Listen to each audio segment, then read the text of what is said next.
Là, c'est parti. Tov, Tov, eh bien les amis, shalom, shalom les koulam.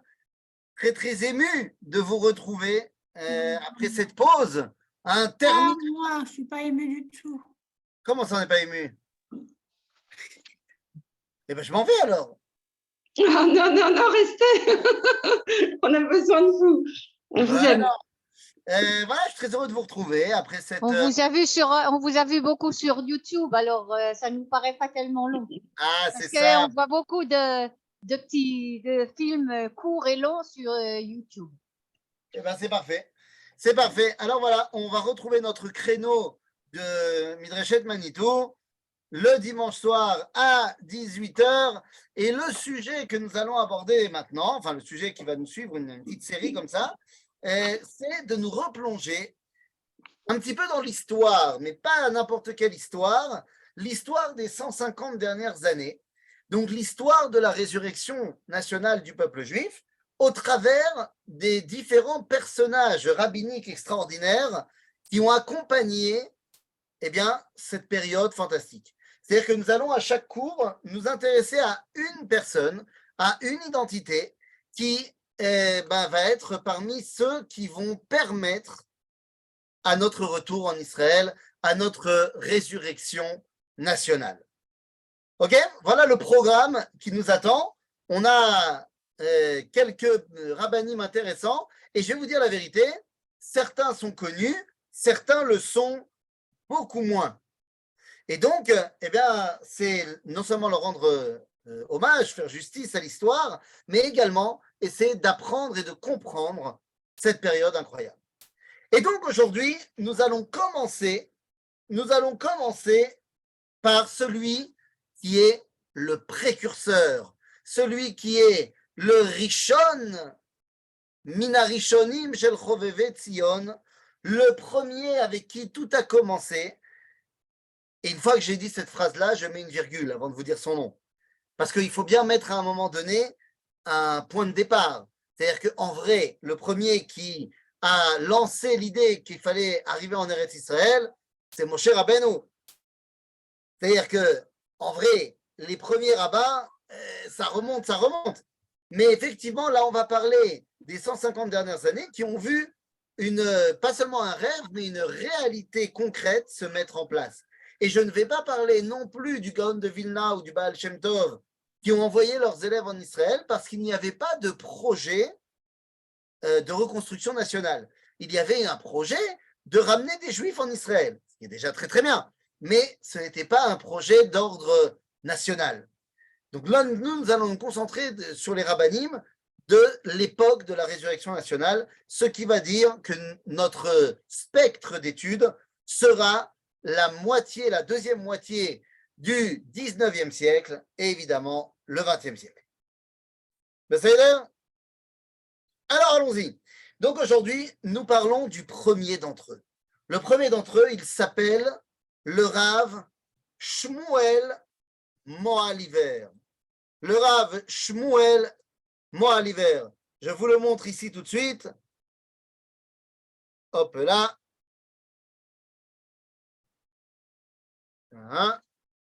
Iné.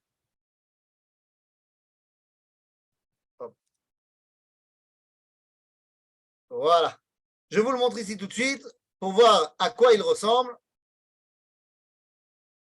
Hop là. Hop là, hop là. Je fais n'importe quoi, évidemment. C'est normal.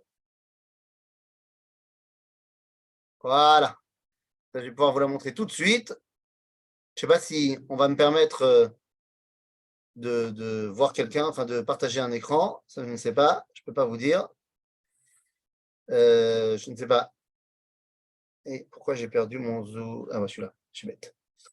Je ne sais pas si je peux partager. Ouais, je peux partager. Yofi. Voilà. Le Rav Shmuel Moaliver, vous l'avez là. Il ressemble à ça. C'est lui. Le Rav Shmuel Moaliver. D'accord?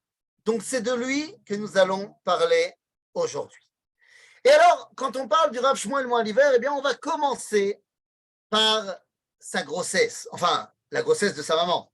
Et oui, le Rav Yehuda Leib Moaliver et sa femme Rachel, eh bien, sont enceintes. Et juste avant la naissance du petit, Rachel fait un rêve. Dans ce rêve, elle voit un Beth Midrash monter au ciel dans des flammes. Elle se réveille en sursaut. Elle se dit, c'est terrible, regarde ce que j'ai rêvé, mon chéri. Et son mari lui dit, écoute, pour moi, ça ne fait aucun doute que ce rêve est évidemment lié à notre fils à venir, et il ne veut pas nous annoncer quelque chose de dramatique, mais bien au contraire, il veut nous annoncer une Torah qui va s'élever dans le ciel et qui va amener la lumière d'une nouvelle Torah dans le monde.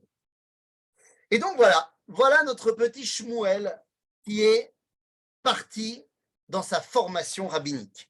Et en fait, l'histoire du Rav Shmuel Moaliver va commencer à l'âge de 4 ans. Ah là là, 4 ans, qu'est-ce qu'on va bien pouvoir dire?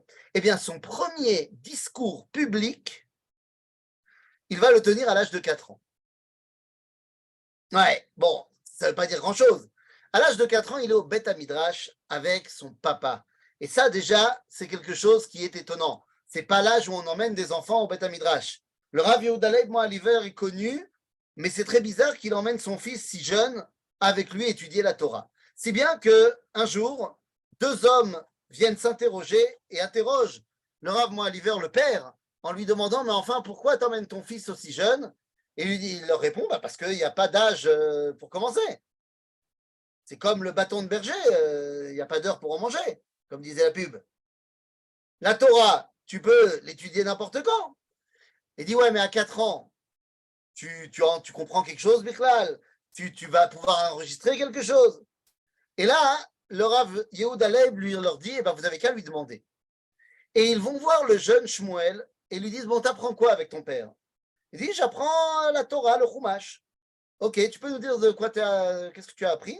Il dit, là, justement, on vient d'apprendre quoi? Eh bien, on vient d'apprendre quelque chose d'assez incroyable. C'est un verset que nous connaissons très bien. C'est que Yaakov a eu peur de la rencontre avec Esav. Vaïra Yaakov me'od vayetzer lo. Il dit, ok, c'est ça que j'ai étudié avec mon papa. Il dit, ok, qu'est-ce que tu en retiens de cette étude? Et là, le petit Shmuel de 4 ans leur dit ce que dit Srazal. Mais ce qui est fou, c'est pas qu'il a 4 ans.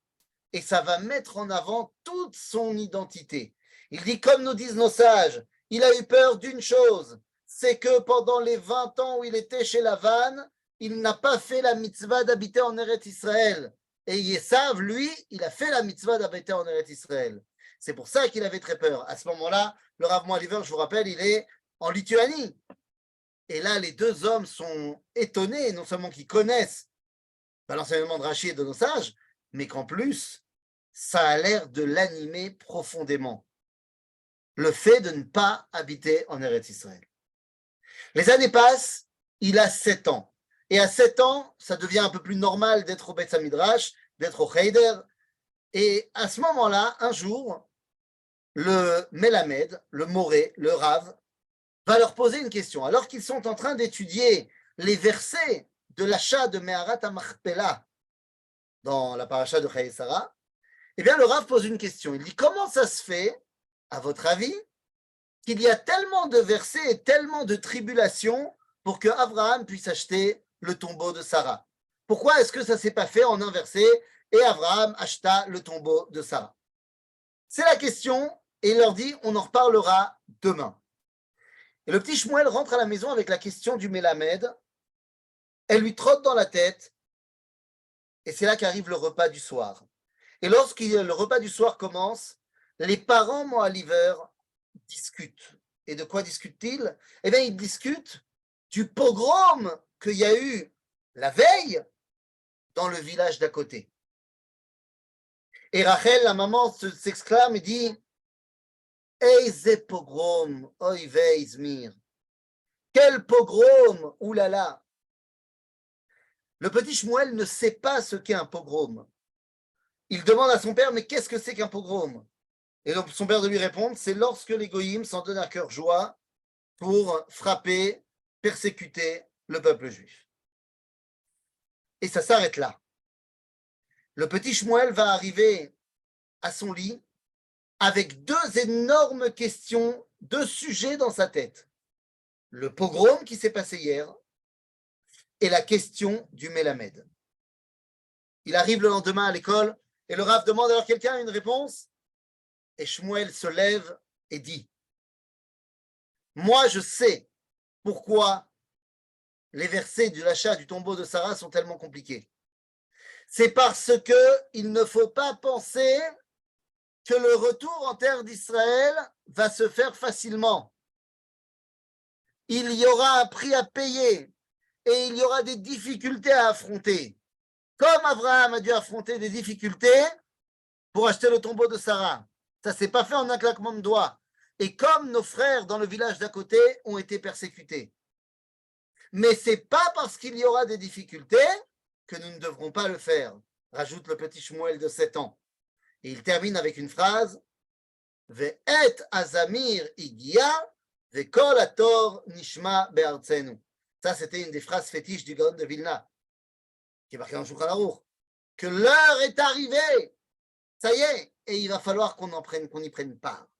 Vous voyez que le petit Shmuel, il a 7 ans, et il n'a pas sa langue dans sa poche. Pour lui, tout est dirigé vers Eretz Israël. À 15 ans, alors parce qu'il va partir étudier à la yeshiva de Vologine, et à 15 ans, il va se marier. Ouais, bon, c'était une autre époque. À 15 ans, il se marie, et il est ordonné rabbin à 18 ans par le Rav Yitzhak de Vologine, le fils de Rabbi Chaim de Vologine, 2 générations après le Gaon de Vilna, Rosh Yeshiva de Vologine. Donc c'est pas rien. Il est ordonné rabbin à 18 ans, et c'est là qu'il ne va absolument pas faire comme les rabbins de son époque. Il ne va absolument pas aller prendre une communauté. Et pourquoi il ne va pas aller prendre une communauté pour en être le rabbin?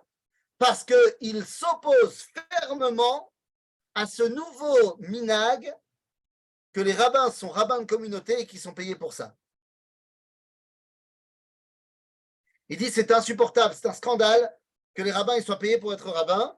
Donc moi je ne veux pas être rabbin de communauté, je continue à étudier, à enseigner la Torah, pas de problème, mais je ne vais pas être rabbin de communauté, j'ai un métier. Et c'est quoi son métier? Il travaille dans le textile. Bon, ben, c'est un juif, hein, forcément. Il travaille dans le shmates. Et une fois qu'il travaille dans le shmates textile, il revend du textile. Et ça marche bien pour lui. Ça marche bien pour lui, il n'y a aucun problème, jusqu'au jour où la région entière est soumise à des révolutions internes, pas antisémites particulièrement, mais la ville dans laquelle il vit est complètement décimée. Et lorsque la ville est décimée, le marché est complètement décimé également. Et donc, il ne peut plus continuer à aller parnesse de sa avoda, quoi. Et donc, eh bien, dès l'aide Brera, il va être obligé d'accepter de devenir rabbin et d'être payé pour ça. Très bien, très bien. Et il va enchaîner plusieurs communautés. Il va d'abord être rabbin dans une communauté juste en face de là où il a grandi. Il ira ensuite à Radom, une grande ville, c'est là où il aura une grosse communauté. Il ira à Bialystok, finira à Varsovie. Bekitsour, le Rav accepte. Mais dans chaque communauté où il devient le rabbin, il pose une condition. La condition pour qu'il accepte de venir être le rabbin de la communauté, c'est que la communauté passe en deuxième. Et qui doit passer en premier alors? Eretz Israël. Ça ne veut pas encore dire grand-chose. Ça ne veut pas encore dire grand-chose, ça ne prend pas encore une tournure concrète, mais pour lui, Eretz Israël, c'est en premier lieu. Et puis les années passent, et les années passent, il devient donc, on a dit, le rabbin de la communauté, il rencontre tout plein de gens, dont un qui s'appelle Avraham Kalman. Et Avraham Kalman, il vient le voir et lui dit Rabbi, j'ai un grand problème. Voilà, mon métier, c'est d'être prêteur à intérêt. Malvé beribit. Évidemment pour les goïms, pas pour les juifs. Et il dit voilà, j'ai un problème parce que le goï à qui j'ai prêté de l'argent, il ne veut pas me rendre. Et je ne sais pas comment réagir avec. Est-ce qu'il faut que je sois mévataire? Est-ce qu'au contraire, il faut que je sois très dur? Je ne sais pas comment réagir. Et là, le Rav Moaliver lui dit mais enfin, Si seulement les Bnei Israël pouvaient arrêter avec ce métier. C'est un mauvais métier. Certes, il est permis, mais il est mauvais. Et comment ça, il est mauvais? Il est mauvais, il fait nous occuper de choses qui ne sont pas très, très, très honnêtes. C'est quoi ça, de tout le temps chercher, donner de l'argent, il va me rendre plus? Il faudrait que tu te trouves un autre métier. Il dit, mais quel métier tu veux que je fasse?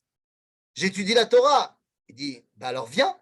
Et il le fait rentrer dans sa bibliothèque et il lui montre tous les livres de Torah possibles et imaginables et également tous les livres de sciences, de grammaire, de langue, de géographie qui sont existants à son époque.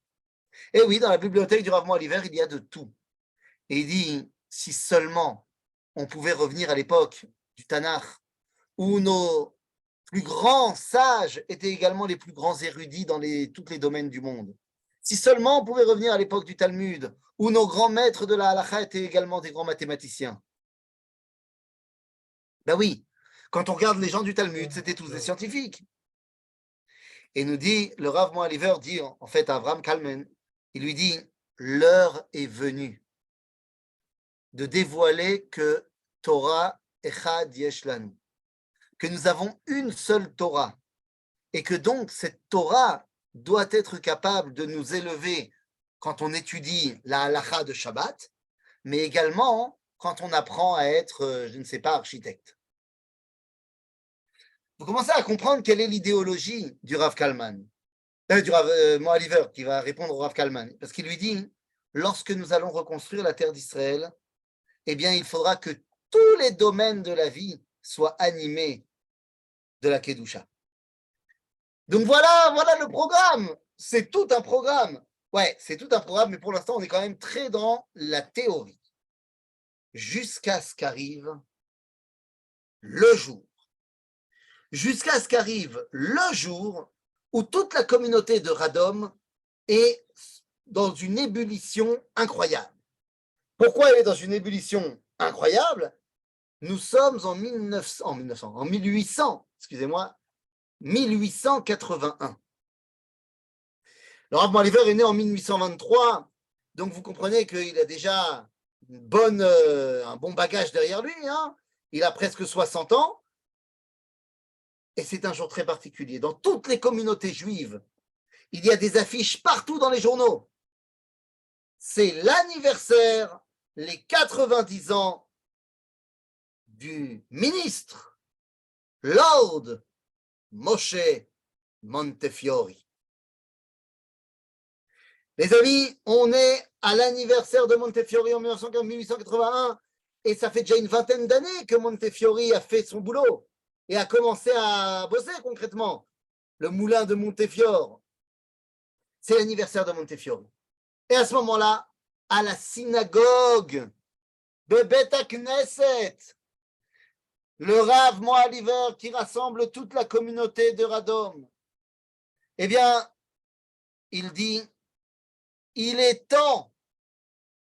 Alors parce qu'il dit, voilà, on remercie Assar Moshe Montefiore pour ce qu'il a fait. Il a créé Maskeret Moshe, et c'est Kol HaKavod, et c'est super. Mais soyons honnêtes, nous dit le Rav Moaliver, ça n'a pas marché. Eh oui, le boulot de Moshe Montefiore n'a pas véritablement porté ses fruits. Pour une raison très simple. Pour que ça marche, il faut que les Juifs viennent. Et donc le Rav Moaliver monte à la tribune et dit Lo lechinam mitgaïsim le'ezrat yoshvei Eretz Israël. C'est pas pour rien qu'on est là pour aider maintenant les gens qui habitent en Eretz Israël. Nous ne pouvons plus nous contenter d'être spectateurs, nous devons être des acteurs du renouveau. Ça, c'est ce qu'il dit en 1800, j'y arriverai pas, en 1881. Un an plus tard, Soufot Banegev. Soufot Banegev, c'est comme ça le nom qu'on a donné au grand pogrom qui va se passer dans tout le territoire russe contre les Juifs. Soufot, c'est c'est-à-dire une tornade, et Negev, parce que c'est le désert sibérien. En fait, ça n'a rien à voir avec le Negev, hein, évidemment, mais c'est comme ça qu'on a appelé ça. Et le Rav Moaliver, lorsqu'il comprend et voit ce qui se passe, il dit deux phrases fantastiques, je voudrais les citer en hébreu. Il dit comme ça. Hare HaKadosh Baruch Hu lo motir lanu makom lesafek. Pour lui, comment est-ce qu'il comprend les pogroms de Soufot Banegev? Il dit, ça, c'est un dévoilement divin qui montre qu'il ne nous laisse plus de doute. Agalut mekia otanu mitocha. La galoute nous vomit de ses entrailles. Igia Hasha, la chouv Eretz Israël, Geulatenu Matrila. Il est l'heure de rentrer en Eretz Israël. Notre Geoula commence. Les amis, 1881-82, on va connaître cela après sous le nom de la première Aliyah, et vous aurez compris qui est l'auteur de l'impulsion de cette première Aliyah. Ce qu'on va appeler dans le langage rabbinique Atralta de Geoula. Donc voilà, ok, le Rav Moaliver, c'est clair. Allez, où est-ce que je signe? Qu'est-ce qu'on fait? Demain, on prend des avions, on va en Israël. Bon, alors ça ne va pas se passer comme ça. Et à partir de maintenant, vous vous rappelez la clause qu'il avait dit à sa communauté? C'est que la communauté, elle passe en deuxième, Eretz Israël passe en premier. Bon, ben là, pour le coup, ils ne vont plus le voir pendant très longtemps. Il ne sera pas très souvent à Radom, parce qu'il prend une carte dans sa main, une carte d'Israël, et c'est ça son livre de chevet, et c'est avec ça qu'il va sillonner l'Europe de l'Est pour convaincre des jeunes juifs de partir en Eretz Israël. Il arrive à Varsovie. Il arrive à Varsovie et il va rencontrer là-bas des jeunes hommes qu'on lui a dit être influents, importants et motivés. Il arrive avec sa carte. Il déroule la carte. Et il dit voilà, il va falloir qu'on prenne possession de cette terre-là. Il faut aller là et regarder ces fleuves-là. Il faudra les faire avancer jusque-là.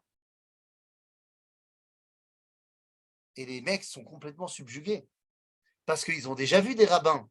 Mais les rabbins, ils ne parlent pas de ça. Les rabbins, ils parlent de Shabbat, ils parlent de Kashrut, ils ne parlent pas de il faut faire des canaux. Le Rav Moaliver fait face à 4 ou 5, ça dépend, il y a deux mécorotes, juifs habillés complètement à l'européenne. Complètement à l'européenne, pas un signe de judaïté ne s'exprime extérieurement. Et c'est ce que dira le Rav Moaliver au Rav Pinchas, qui sera à côté de lui, Pinchas Rabinovitch, qui lui dit, mais regarde, ils n'ont vraiment pas l'air... Le Rav Moaliver nous dit, ne regarde pas l'extérieur. Ils sont là pour parler avec moi de comment on va reconstruire Israël. Il n'y a rien de plus juif que ça. Mais bon, est-ce qu'on va être honnête? Ouais, on va être honnête. C'est bien beau de rencontrer des petits jeunes pour les motiver, mais de quoi a-t-on vraiment besoin? On a besoin de kesef. Et donc le Rav va commencer à se balader dans les communautés pour récupérer de l'argent. Oui, mais attention, avant de récupérer de l'argent, il faut créer une institution qui va récupérer de l'argent. Eh bien, cette institution s'appelle Choveve Tzion. Et dans cette organisation de Choveve Tzion, il n'y a pas que des religieux. Le Rav Moaliver prend avec lui des gens comme Léo Pinsker, comme Regenblum, des gens qui ne sont pas du tout religieux, mais qui ont la même volonté profonde de reconstruire la terre d'Israël. Les amis, c'est très bien tout ça. Mais il réussit d'ailleurs, il réussit pas mal, parce que vous savez, le Rav Moaliver, il a une bonne tchatch, comme on dit. Il a la capacité de transmettre de la Hitlahavut. Et donc, eh bien, il va rencontrer plusieurs personnes, que ce soit à Bialystok, que ce soit à Varsovie ou dans les autres villes importantes, il y a des communautés juives importantes en Europe. Et il faut dire la vérité, il y a pas mal de juifs qui vont lui donner de l'argent. Mais c'est Kesef Katan. Oui, c'est Kesef Katan. Même quand tu as un riche de la communauté qui te fait un chèque, je dis n'importe quoi, mais je transpose avec des chiffres actuels. C'est comme si aujourd'hui, tu vas voir quelqu'un, il va te donner 10 000 euros. 10 000 euros, c'est très bien. Kol hakavod. Mais 10 000 euros, ça va faire vivre, je ne sais pas combien de temps, 2 semaines. Pour toute la communauté, pour reconstruire un Zekesef Katan. Si on veut pouvoir faire quelque chose, il faut rentrer dans le grand bain et il faut parler Kesef Gadol. Seulement lui, le Rav Moaliver, il ne connaît pas le Kesef Gadol. Il connaît le Ra'ayon Gadol. Il a les grands idéaux, mais il ne connaît pas les très très riches. Seulement dans le monde rabbinique, le Rav Moaliver est connu. Il était l'élève de Rabbi Yitzhak de Volojine et il est connu pour simplement sa grandeur en Torah. Si bien qu'il y a un rabbin qui lui envoie une lettre. Il y a un rabbin qui vient de l'Ouest qui lui envoie une lettre et qui lui dit Kvod Moreno Verabeno Ateret Roshenu, je t'invite chez moi, je crois que j'ai la solution pour ton rêve. C'est qui ce rabbin? Ce rabbin, c'est Rabbi Tzadok HaKohen. Alors, Rabbi Tzadok HaKohen, à ne pas confondre avec Rabbi Tzadok HaKohen de Lublin. Rien à voir. Non, je dis Rabbi Tzadok HaKohen pour parler en hébreu, mais vous le connaissez peut-être sous le nom du rabbin Zadok Khan.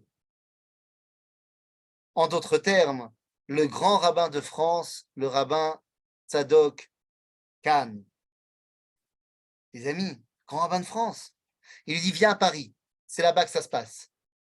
Et lorsqu'il arrive chez le Rav Cohen, eh bien, le Rav lui dit, écoute, il y a quelques semaines, sont venus dans mon bureau demander une bracha 2 personnes qui avaient un projet pour le peuple juif.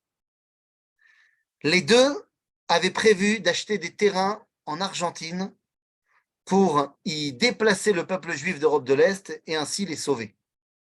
Ces 2 hommes s'appellent le baron Maurice de Hirsch et le baron Edmond de Rothschild. Je leur ai expliqué que l'Argentine, ce n'était pas une bonne solution, car partir en Argentine de l'Europe de l'Est, c'était échanger une galoute contre une autre galoute. Je leur ai dit que le seul endroit où ils devaient se concentrer et concentrer leur richesse, c'était la terre d'Israël. Le baron de Hirsch ne m'a pas écouté, mais le baron de Rothschild semble convaincu. Je vais t'arranger une entrevue avec lui. Et imaginez-vous, à Paris, le Rav Moaliver est reçu par le baron de Rothschild. Maintenant, comprenez bien, le baron de Rothschild, on lui a fixé dans son agenda, et il écrira dans ses mémoires que c'était une bgisha, une rencontre qui devait durer 10 minutes. Genre, yalla. Il dit, on m'a fait une rencontre avec un rabbin d'Europe de l'Est. Vous savez combien j'en vois des rabbins d'Europe de l'Est qui viennent me demander de l'argent? C'est des centaines par mois. Et à chaque fois, ils viennent avec leurs institutions, leurs communautés qui sont dans le besoin, et ils leur font un petit chèque, et puis on n'en parle plus. Le Rav Moaliver arrive dans le salon du baron, et le baron de Rothschild lui dit, quel est le nom de ta communauté? En sortant déjà son stylo. Il dit, je vous arrête tout de suite. Je ne suis pas venu vous demander de l'argent pour la communauté. Comment ça? Alors pourquoi tu es venu? Je suis venu parce que je me suis laissé entendre que toi, Binyamin Zeev, Edmond de Rothschild, tu étais le successeur de Moshe Rabbeinu, de Yehoshua bin Nun, de David Amelech. Là, le baron de Rothschild, j'étais pas prêt. Comment ça? Qui t'a dit que j'étais le successeur de Josué, du roi David? Mais enfin, de quoi tu parles? Je me suis laissé entendre que toi aussi, comme moi, tu pensais qu'il était le moment de ramener le peuple juif en terre d'Israël. Le baron de Rothschild lui dit, mais oui, évidemment, mais enfin, c'est pour ça que tu es venu me voir. Adoni Baron, je cite, Adoni Baron, הכל יודעים שהמנהיג שהוציא את ישראל מעבדות לחירות, משה רבנו היה כבד פה וכבד לשון. Tout le monde sait que celui qui a sorti le peuple juif d'Égypte, Moshe, avait du mal à parler. Abaron lo evin lehan harav choter. Tu comprends pas ce que je suis en train de te dire?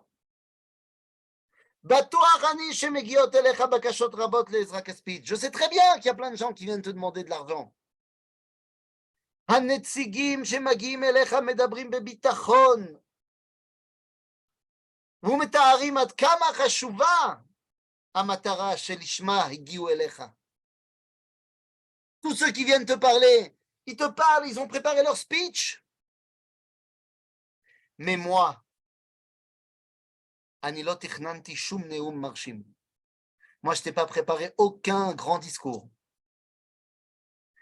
באתי לבקש ממך שתשתתף במצווה הגדולה של יישוב ארץ ישראל. Je suis venu te demander que tu participes à la plus grande mitzvah qui soit, habiter en Eretz Israël. L'implantation en terre d'Israël. אינני יכול לבטא את החשיבות העצומה של משימה זו. Je ne peux même pas t'expliquer à quel point cette mitzvah, cette mission est importante. כמשה רבנו, גם אני מרגיש כבד פה וכבד לשון. Comme Moshe, j'ai l'impression que je n'arrive pas à parler. אם תסרב לבקשתי, אקבל זאת. Si tu refuses, ben j'accepte. אך לעולם לא אפסיק להתאמץ להחיות את הארץ השוממה. Mais je n'arrêterai jamais d'essayer de faire refleurir cette terre désolée.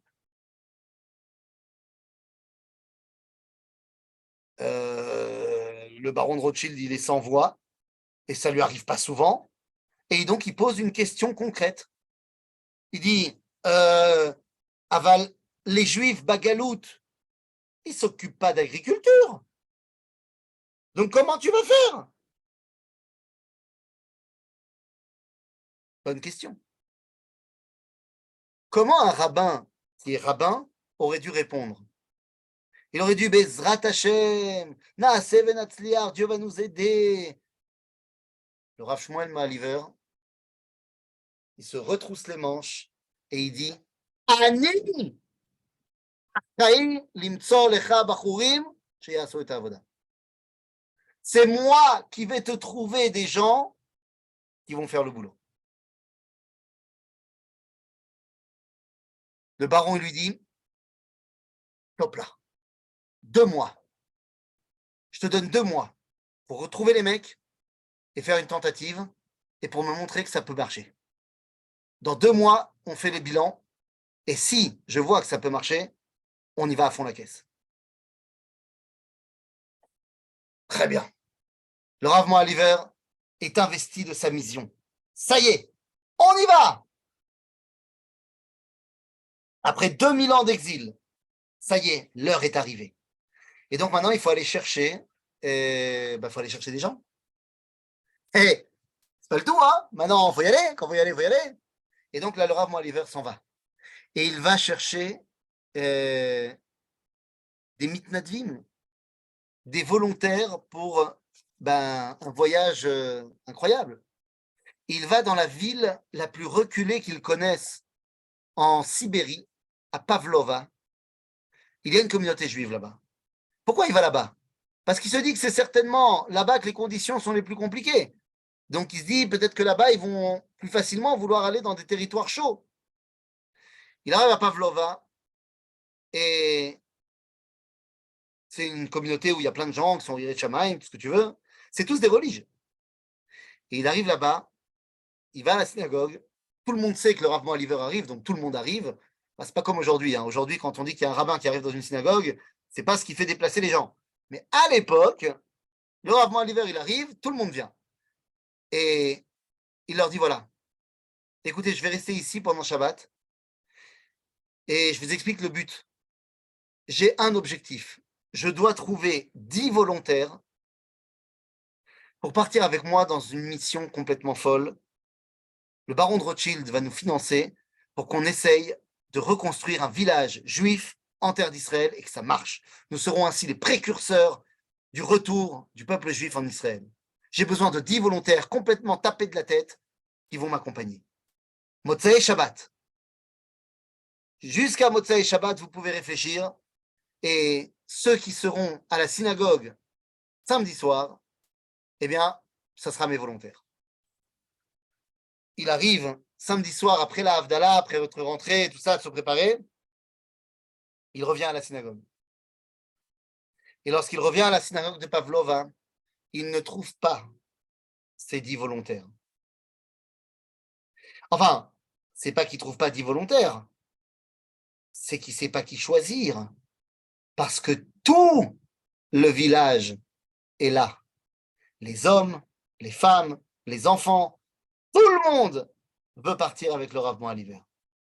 Et voyant cet engouement-là, le Rav Moaliver se dit, ça y est, c'est bon, on va y arriver. Il prend avec lui une dizaine d'hommes, parce que bon, c'est pas tout de suite qu'on fait venir les femmes et les enfants, et c'est parti. Et c'est parti!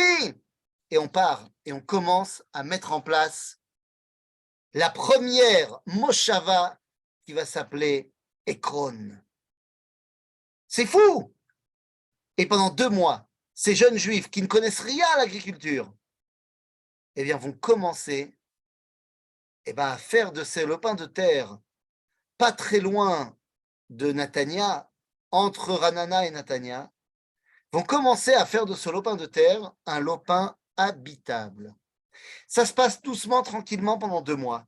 Pendant ce temps-là, le Rav Moaliver continue à faire son tour d'Europe, cette fois pour convaincre les rabbins de commencer à prêcher comme lui. Et il arrive dans la ville de Brisk.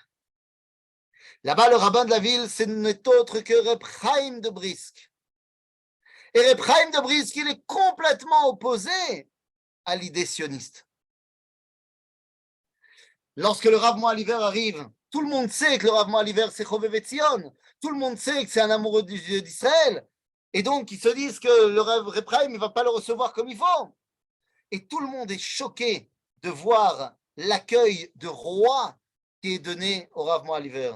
Reb Chaim va expliquer, nous ne sommes pas d'accord sur la question Israël, mais cela ne m'empêche en rien de voir la grandeur de ce Gadol Vegibor, de ce géant de la Torah, et ça ne m'empêche en rien de reconnaître le message. Et il lui dit, reste, Rav Shmuel, reste Shabbat.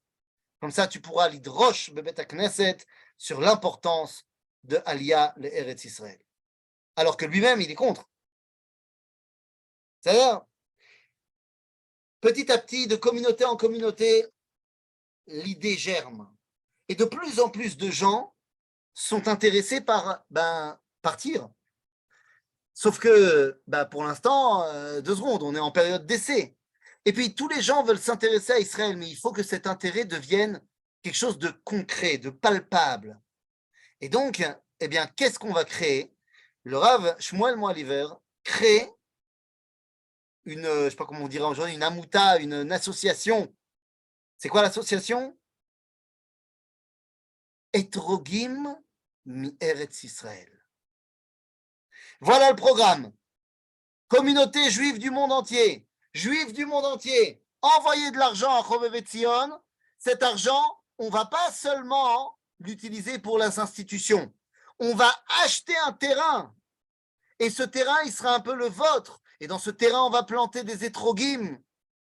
Et comme ça, vous recevrez, là où vous êtes dans le monde, pour la fête de Sukkot, vos étrogim d'Eretz Israël. Les amis, mais vous ne vous rendez pas compte comment ça marche. Mais ça marche, mais du tonnerre. Vous savez qui c'est qui va copier l'idée?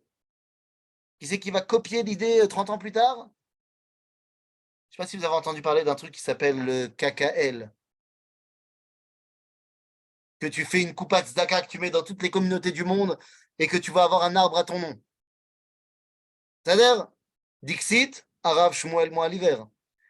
Le hétrog de Eretz Israël. Et donc, ça marche. Entre-temps, il a créé une organisation qui s'appelle Amizrahi. On est avant le Hapoel Amizrahi du Rav Reines. Il n'y a pas encore l'organisation sioniste mondiale, mais il crée une organisation qui s'appelle Mizrahi pour aider et faciliter à l'implantation. Seulement, ça marche super bien, son organisation. Donc, il y a plein de monde qui viennent, y compris des non-religieux, qui commencent à devenir une majorité. Et lorsqu'on doit choisir un nouveau Yoshev Rosh, un nouveau président, alors que pour les anciens, c'est évident que c'est le Rav Moaliver, c'est lui qui a créé, c'est lui qui a tout fait. C'est le Rav lui-même qui décide d'être mévater, de ne pas se présenter, de ne pas vouloir être le chef, pour garder une cohésion au sein de cette organisation. Car la résurrection nationale ne peut passer que par la cohésion du peuple juif. Top, ça marche super bien, alors on est bon. Nachon, ça marche super bien. Les 2 mois de probation du baron de Rothschild ont été largement réussis. Ça y est, on y va full gaz et on n'appelle plus cet endroit Ekron, parce que le baron de Rothschild, il a dit « Ok, c'est bon, je viens avec vous, je suis avec toi, Rav Shmuel, mais bon, comme c'est moi qui mets tout l'argent, on va quand même changer le nom de la ville et on l'appelle au nom de ma mère. » Et donc, de Ekron, ça va devenir Maskeret Batia. Que les choses soient claires et que ça rentre bien dans vos têtes. Maskeret Batia, c'est la première. C'est avant Rishon LeZion, c'est avant Zichron Yaakov, c'est avant Petar Tikva. Maskeret Batia. La première. Ok, le premier village juif de la résurrection nationale, c'est Maskeret Batia. Et ça marche. Et on va dire ça marche très très bien. Et on arrive, quelques années plus tard, à un événement. Un événement absolument fondateur, mais qui aurait pu être dramatique. Le peuple juif est revenu en Eretz Israël, ça y est. Bon, évidemment, petit à petit, mais ça commence. Et donc, puisque le peuple juif revient en Eretz Israël, ils se sont remis à compter les années pour arriver à la Shemitah. Et on arrive à la première Shemitah. Et lorsqu'on arrive à la première Shemitah de la résurrection nationale en Israël, eh bien, c'est un vrai dilemme. Car vu le niveau de l'économie israélienne, qui n'existe pas, de l'économie de ces villages, de l'agriculture naissante de ces villages, ne pas travailler la terre pendant 1 an, c'est tout simplement la destruction de Maskeret Batia et de tous les autres villages. Oui, parce que depuis, il y en a eu plein d'autres. Le baron de Rothschild, il dit, il est hors de question que tout l'argent que j'ai mis et tout ce qu'on a construit soit réduit à néant à cause de la Shemitah. Maintenant, il a un problème, le baron. Parce que lorsqu'il a fait le deal avec Maskeret Batia, dans le contrat qu'il a lui-même signé, il est bien stipulé qu'il n'a pas le droit de s'immiscer dans aucune question halachique, quelle qu'elle soit. Ni lui, ni ses envoyés sur terrain. Résultat des courses, comment faire? Lui, il veut qu'il continue à bosser pendant cette année-là, mais il ne peut pas avoir son mot à dire. Il va donc faire appeler le Rav Shmuel, moi à l'hiver, et il lui dit, trouve une solution. C'est toi qui m'as mis dans ce bain-là. Il faut que tu trouves une solution. Et oui, Rabotai, vous voyez où je veux en venir. C'est bel et bien lui, le Rav Shmuel Moaliver, qui va pour répondre à cette réalité. C'est lui qui va inventer le concept de Eter Mechira que nous effectuons encore aujourd'hui. On est sorti de la Shemitah à la fin de l'année. Là, l'année dernière, c'était la Shemitah. Il y a ce qu'on appelle le Eter à Mechira. Hop, qu'est-ce qui se passe? Attendez, hop là. Ma batterie, 2 secondes. Hop là. Hop là. Hop là, ça y est. C'est bon. C'est bon. On a retrouvé la puissance. C'est bon. C'est bon, tout va bien? Vous m'entendez bien? Yofi. Donc, on a retrouvé la puissance, tout va bien. Et donc, eh bien voilà, c'est lui l'instigateur du Eter Amechira Bashmita, le fait que tu vas pouvoir vendre la terre d'Israël à un non-juif pendant 1 an, sur le même principe que le Mechira de Hametz qu'on va faire à Pessah, eh bien, ça vient du Rav Shmuel Moaliver. Et c'est ça qui va permettre la réussite. Mais c'est quand même fantastique, ça. Attendez voir. Attendez voir. Ah là, c'est bien. Là, on est reparti. Je m'étais branché, mais en fait, le câble s'était débranché au milieu. Et donc, je croyais être branché, mais je n'étais pas branché. Et maintenant, je suis branché. La lumière est revenue. Voilà, c'est fantastique. Bekitsour, le Rav Moaliver va mettre en place le Eter Amechira qui va permettre tout simplement la réussite de l'agriculture naissante du peuple juif en terre d'Israël. Bon, les amis, vous commencez à comprendre qui est le personnage. Qu'est-ce qu'on lui doit? Mais j'ai envie de dire que tout ce qu'il a fait, eh bien, n'est qu'un prélude à d'autres choses qui se passent en sous-couverture. Un jour, il y a un jeune garçon qui vient le voir. Il vient le voir, il est à Bialystok, et il vient le voir, il a une grande question à poser au vieux rabbin Moaliver.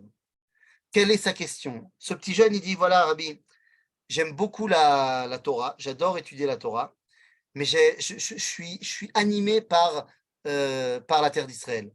J'ai vu ce que vous avez fait, et tout ça, j'ai envie de partir, et j'ai envie de participer, de construire la terre d'Israël. Qu'est-ce que vous en pensez? Vous avez compris que le Rav Moaliver, forcément, il va lui dire, vas-y, deviens chaloutz. Ben non. Et lui, il le regarde, il part avec lui pendant longtemps, et lui dit, ne va pas en Israël. Pas tout de suite. Je veux que tu te donnes à fond dans la Torah. Toi, tu vas te former à fond dans la Torah. Mais moi, t'inquiète pas. Tu vas faire des choses extraordinaires pour Israël. Mais tu le feras en tant que rabbin. Il n'a pas très bien compris, hein. Eh oui, le petit Maïmon, le petit Yehuda Leib. Oui, parce qu'il venait de rencontrer un petit garçon qui deviendra plus tard le Rav Yehuda Leib Maimon Fishman à Cohen. Oh, ça fait beaucoup de noms, ça. On va faire plus simple. Il venait de rencontrer celui qui avait 13 ans à peine et qui deviendra le Rav Maimon. Le Rav Maimon, le bras droit de David Ben Gurion, celui qui fera la bracha de Shehecheyanu, Vekimanu Vegianu Lazman Azeh, lors de la déclaration d'indépendance de l'État d'Israël. Il avait du nez, le Rav Moaliver. Alors, il y a plein de choses qui se passent en sous-main, on a dit. Et il y a un moment donné, le Rav Moaliver, qui est déjà assez vieux, puisque nous sommes en 1896, il mourra dans 2 ans. Il ne le sait pas encore, évidemment, mais il est déjà vieux, il est déjà fatigué, et il reçoit une lettre. Il reçoit une lettre très bizarre. Il reçoit une lettre du président d'une association qui s'appelle Agudat Tzion. Lui, il est le fondateur de Chovevet Tzion. Mais il y a une nouvelle Aguda, parce que oui, ça a fait des petits, hein, l'idée. Et donc, il y a une nouvelle Aguda, une nouvelle association qui s'appelle Agudat Tzion. Et le président de la Agudat Tzion lui envoie cette lettre, lui dit Adoni eineni yodea ma la'asot. Je ne sais pas quoi faire.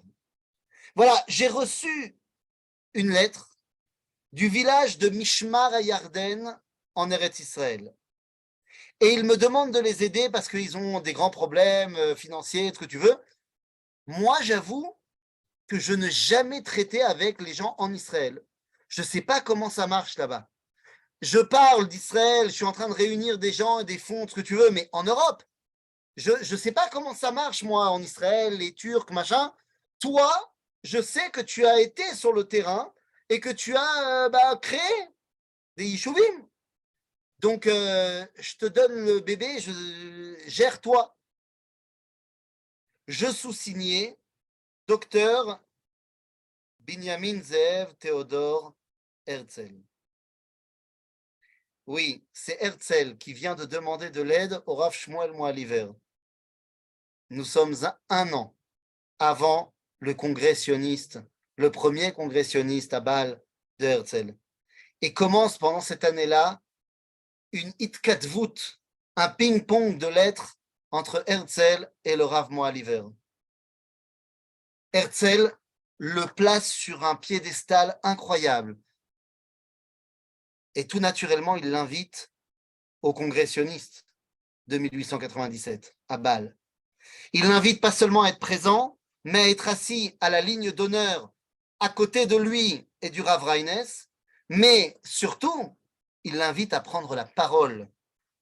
Dans le programme du congrès sioniste, il y aura le discours de Herzl et ensuite le discours du Rav Moaliver.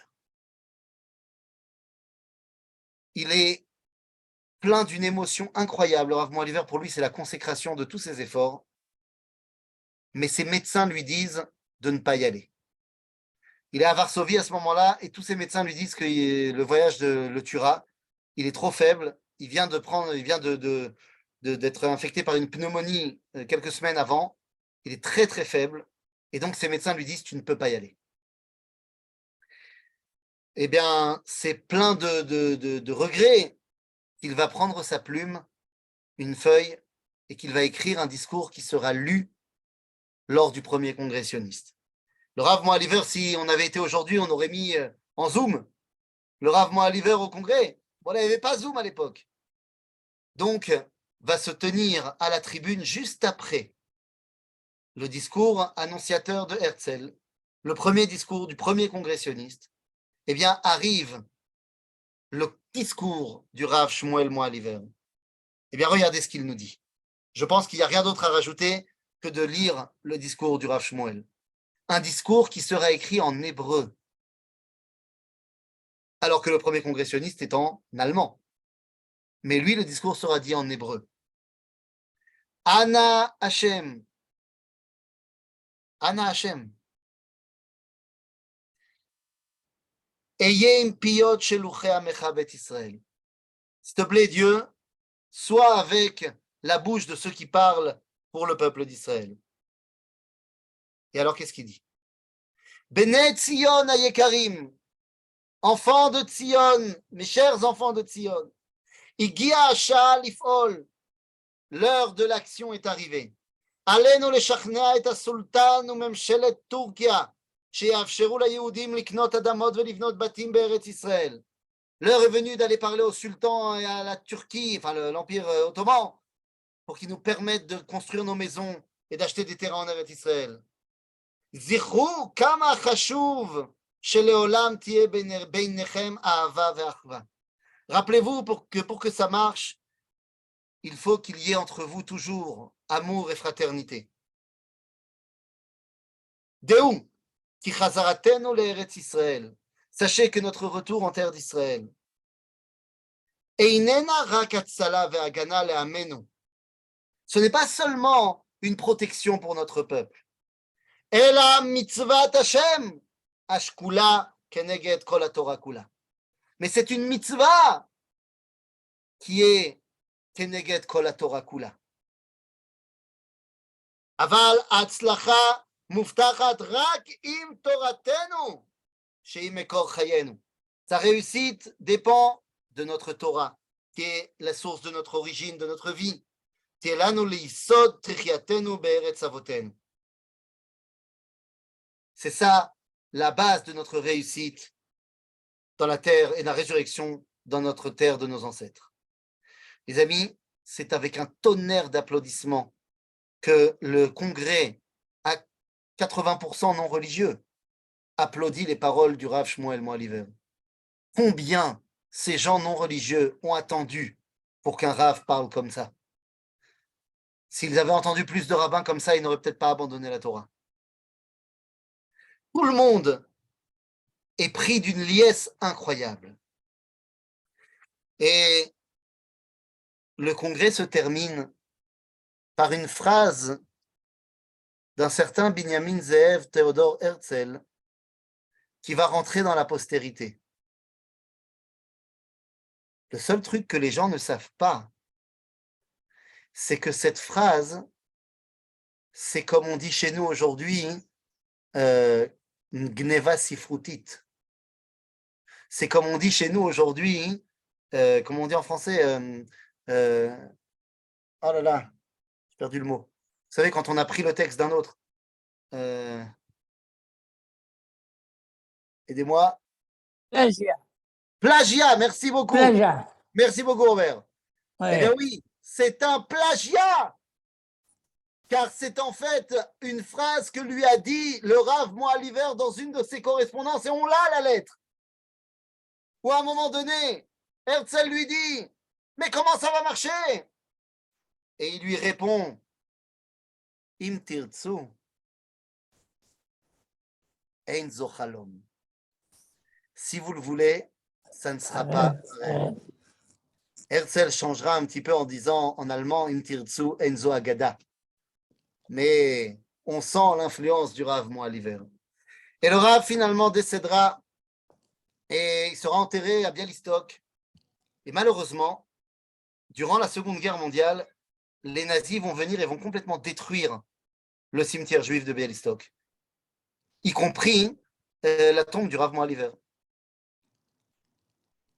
Des années plus tard, les descendants de la famille, avec la participation de la communauté juive et du Mizrahi Haolami, vont aller faire des recherches dans les ruines du cimetière juif pour essayer de retrouver le tombeau du Rav Shmuel Moaliver.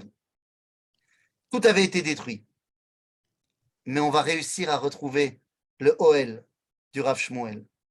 Et une fois qu'on a retrouvé ces ossements, eh bien c'est sans débat, sans discussion, tout le monde était unanime. On a pris ces ossements, on les a mis dans un avion de combat de Tsahal et on les a amenés pour qu'ils soient enterrés tout naturellement à Maskeret Batia, la ville qu'il a construite de ses propres mains, la ville où il a pris l'entière responsabilité de commencer la réalisation du rêve bimillénaire du retour du peuple juif en terre d'Israël.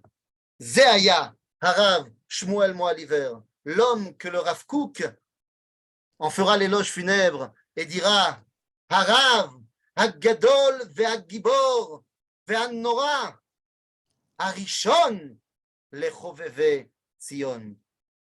Le Rav Shmuel Moaliver, le précurseur de la résurrection nationale du peuple juif.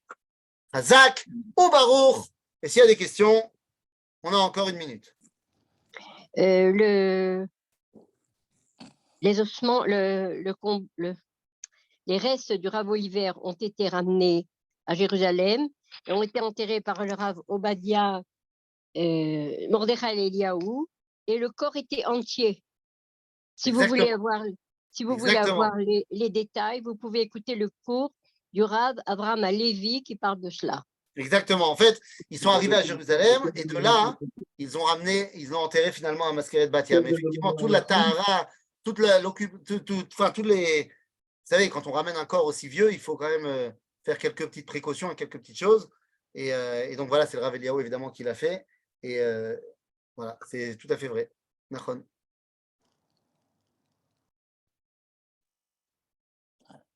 Pas de questions? Toda rabba.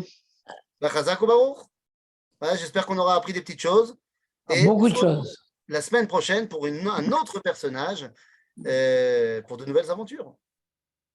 Avec vous, on apprend toujours des grandes choses, pas des petites choses. Non, petit à petit, on devient grand. Bezrat Hashem. Mais vous parlez avec Voilà. un enthousiasme extraordinaire. Mais j'aurais bien oui. aimé le rencontrer, moi. Ouais. Mais bon, si tu veux faire. Mais vous devez avoir quelque chose de lui. Pardon? Vous devez avoir quelque chose de lui. Et pourquoi pas vous? Non, moi non. Oui. Yes. Tout de suite. Il y avait Oui. Johnny disait, on a tous en nous quelque chose de Tennessee. Eh ben, nous, on a tous quelque chose en nous du Rav Moaliver. Ne vous inquiétez pas. Voilà. Voilà. Chazak ou Baruch? Azak. Erev Tov lekulam. Azak. Kol tov. Betul, betul. Fison.